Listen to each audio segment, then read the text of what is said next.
videoing short video bago magwalwal guys. Kain muna tayo ng breakfast dito sa Yoshinoya.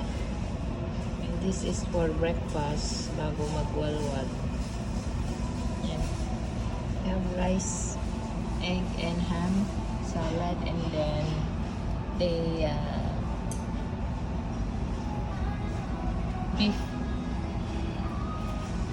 beef meat. And also the soup here. Hey guys, thank you for watching.